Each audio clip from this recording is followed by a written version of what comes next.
नमस्कार, आप देख रहे हैं सीजीवाल। हमारे वीकली शो हफ्तावाल में आपका स्वागत है।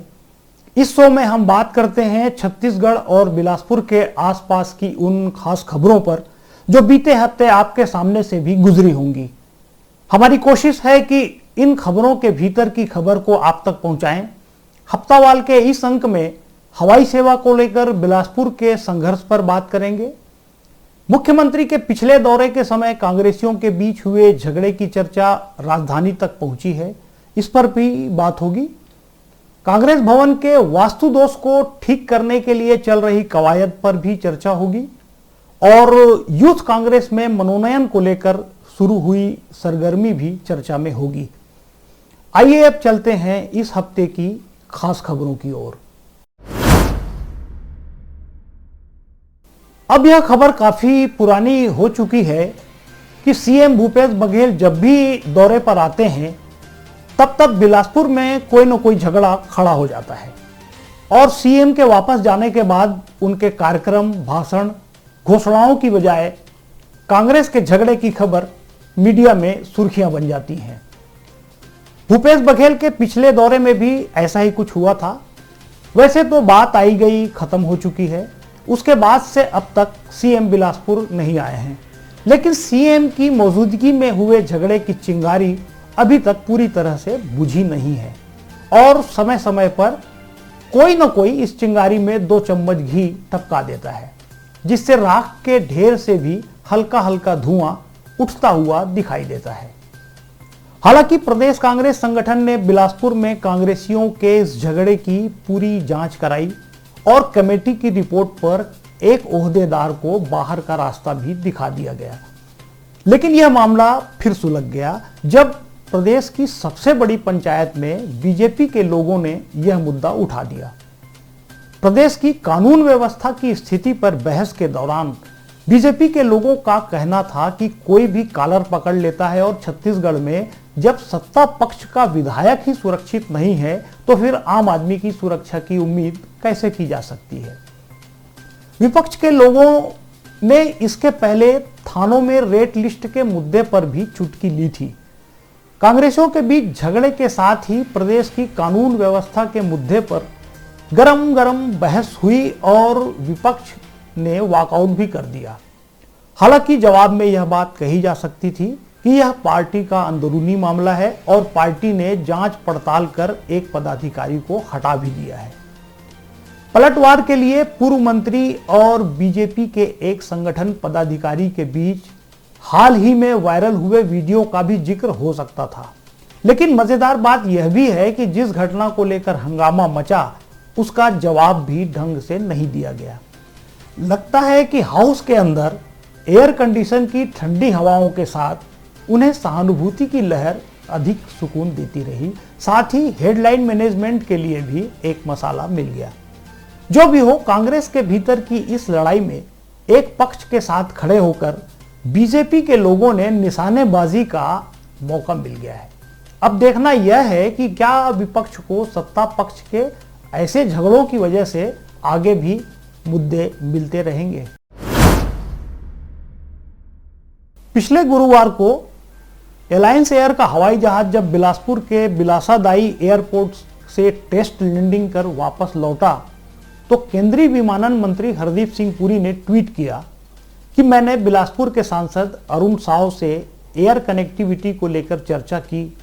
मुझे बहुत खुशी है कि लंबे समय से लंबित मुद्दा अब सुलझ गया है और जल्दी ही उड़ानें जबलपुर और प्रयागराज के माध्यम से बिलासपुर को दिल्ली से जोड़ेंगी। केंद्रीय मंत्री के इस ट्वीट के बाद बिलासपुर में नियमित हवाई सेवा की शुरुआत को लेकर अब कोई सवाल बाकी नहीं रह गया है। लेकिन इसके साथ ही यह जवाब भी सामने आ गया कि बिलासपुर हवाई सेवा की मांग बहुत दिनों से अटकी हुई थी। इसके लिए बिलासपुर शहर के लोगों को लंबा संघर्ष करना पड़ा। आने वाली पीढ़ी बिलासपुर शहर की मौजूदा पीढ़ी को इस वजह से भी याद करेगी कि यहाँ के लोगों ने अपनी सहूलियत और मांगों को लेकर खुद अपनी लंबी लड़ाई लड़ी।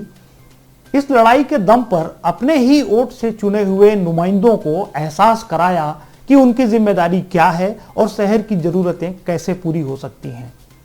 हवाई सेवा के लिए शुरू हुई इस लड़ाई में हासिल हुई जीत के बाद एक बार फिर railway zone, high court, central university, medical college जैसी मांगों को लेकर बिलासपुर वासियों की पुरानी लड़ाई की यादें एक बार फिर ताजा हो गई हैं। इस बीच यह बात भी देखने में आई थी कि बिलासपुर में जन आंदोलन सुप्त सा हो गया था। एक अंतराल के बाद एक बार फिर लोग खड़े हुए और हवाई सेवा जन संघर्ष समिति के बैनर तले 275 दिन से अधिक दिनों तक धरना देकर हवाई सेवा की लड़ाई में भी जीत हासिल की। इस लड़ाई में यह खासियत भी बनी रही कि यह पूरी तरह से गैर राजनीतिक आंदोलन था और इसमें सैकड़ों की तादाद में सामाजिक, व्यावसायिक, युवा, छात्र संगठनों ने अपनी सक्रिय हिस्सेदारी निभाई, जिससे शांतिपूर्ण ढंग से लड़ाई अपने अंजाम तक पहुंच सकी। अब 1 मार्च से बिलासपुर के लोग भी अपने आसमान पर रोज हवाई जहाज उड़ते हुए देखेंगे। वर्षों पुरानी इस लड़ाई में जीत हासिल करने के लिए हवाई सेवा जन संघर्ष समिति की असरदार मोर्चेबंदी, केंद्र सरकार और मुख्यमंत्री भूपेश बघेल के साथ ही सांसद अरुण साव की भूमिका भी याद की जाती रहेगी।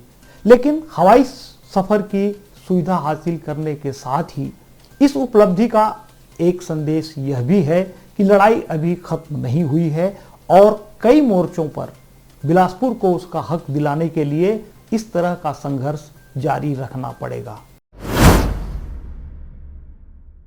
कांग्रेस की राजनीति में युवक कांग्रेस में पदाधिकारियों के मनोनयन को लेकर बड़े नेताओं के बीच खींचतान पहले भी होती रही है।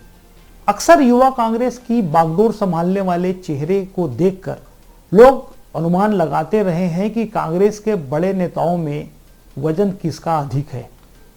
लेकिन कुछ साल पहले राहुल गांधी ने जब पार्टी की कमान संभाली तो उन्होंने युवक कांग्रेस में मनोनयन की जगह चुनाव की प्रक्रिया को नए सिरे से स्थापित किया, जिसमें ब्लॉक से लेकर जिले और प्रदेश तक संगठन के चुनाव होते रहे। इसके जरिए खासकर छात्र राजनीति में सक्रिय नौजवानों को आगे आने का मौका मिला और यूथ कांग्रेस फिर से खड़ी हो गई। लेकिन अब खबरें आ रही हैं कि युवक कांग्रेस में मनोनयन की प्रक्रिया फिर से अपनाई जाएगी, जिसे देखते हुए दावेदारों की सक्रियता फिर से शुरू हो गई है। प्रदेश युवक कांग्रेस के मौजूदा अध्यक्ष कोको पाढ़ी और देवेंद्र यादव के हाल के बिलासपुर दौरे को इस नजरिए से भी देखा जा रहा है। कोको पाढ़ी अपने इस पद पर दोबारा आने के लिए स्वाभाविक रूप से जोर लगा रहे हैं, जबकि देवेंद्र यादव की भी दावेदारी मजबूत मानी जा रही है। यूथ कांग्रेस की इस खेमेबंदी और जोर आजमाइश में बिलासपुर एक बार फिर एपिक सेंटर बनता हुआ दिखाई दे रहा है।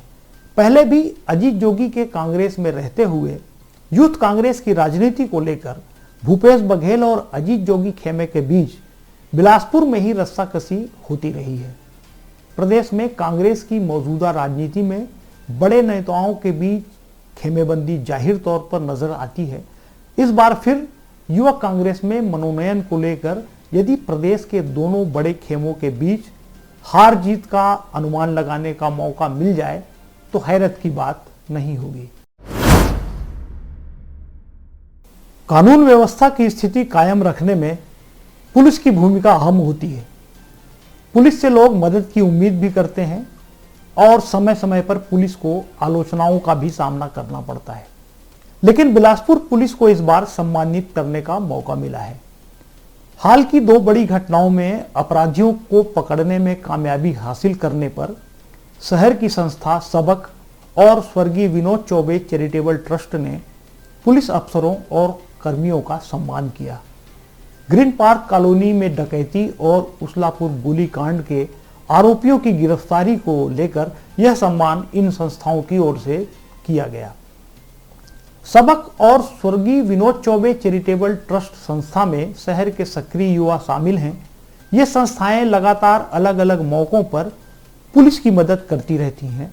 हाल ही में एक पुलिसकर्मी के परिवार को बच्चे की पढ़ाई के लिए 25,000 रुपए भी संस्था की ओर से दिए गए थे। यह संस्था जन सहयोग से अपना काम करती है। कुछ समय पहले बच्चे के अपहरण की घटना से शहर में सनसनी फैल गई थी। पुलिस की तत्परता से बच्चे को सकुशल घर पहुंचाया गया था, इससे प्रभावित होकर बच्चे के पिता ने पुलिस को राशि भेंट की थी। उस समय के जिला पुलिस कप्तान अभिषेक मीणा ने यह राशि विनोद चौबे चैरिटेबल ट्रस्ट को सौंप दी थी। इसके बाद कई और स्थानों से सहायता राशि मिली, जिसके जरिए यह संस्था पुलिस कर्मियों को सहयोग करती रहती है। सबक की अगुवाई हाल ही में चर्चित रहे कांग्रेस के एक नेता करते हैं। यही वजह है कि पुलिस कर्मियों के सम्मान के दौरान यह बात भी चर्चा में रही कि भाईजान सबक लेते भी हैं और सबक देते भी हैं। छत्तीसगढ़ में कांग्रेस को 15 साल इंतजार करने के बाद सत्ता हासिल हुई है। अपनी इस कामयाबी के बाद कांग्रेस अब अपने दफ्तरों का वास्तु दोष ठीक करने में जुट गई है। पार्टी के लोग मानते हैं कि वास्तु के अनुरूप राजधानी रायपुर में राजीव भवन बनाए जाने के बाद इसका सुफल सत्ता के रूप में सामने आया। लिहाजा प्रदेश भर में कांग्रेस भवनों का वास्तु ठीक करने की पहल की जा रही है। इसी सिलसिले में बिलासपुर में भी नया कांग्रेस भवन बनाने की कवायद चल रही है। इसके लिए पार्टी ने पुराने बस स्टैंड के पास जमीन की तलाश कर ली है। यह जमीन हासिल करने के लिए पार्टी ने आवेदन भी लगा दिया है और इश्तहार भी जारी हो गया है, जिस पर कुछ आपत्तियां भी लगाई गई हैं। पार्टी संगठन के लोग उम्मीद कर रहे हैं कि इन आपत्तियों का निराकरण कर कांग्रेस भवन के लिए जमीन मिल जाएगी। खबर यह भी है कि वास्तुविद की सलाह पर ही कांग्रेस ने इस जमीन का चयन किया है। लेकिन इसी कवायद के बीच यह खबर भी सुर्खियों में रही कि कांग्रेस के पूर्व सांसद के पोते ने अपनी ओर से कांग्रेस भवन बनाने के लिए 1000 फीट जमीन दान देने की पेशकश की है। हालांकि जिस तरह पुराने बस स्टैंड के करीब की जमीन को ही अंतिम मानकर कांग्रेस के लोग तैयारी कर रहे हैं, उससे लगता है अब पार्टी किसी नई जमीन पर विचार मंथन नहीं करेगी।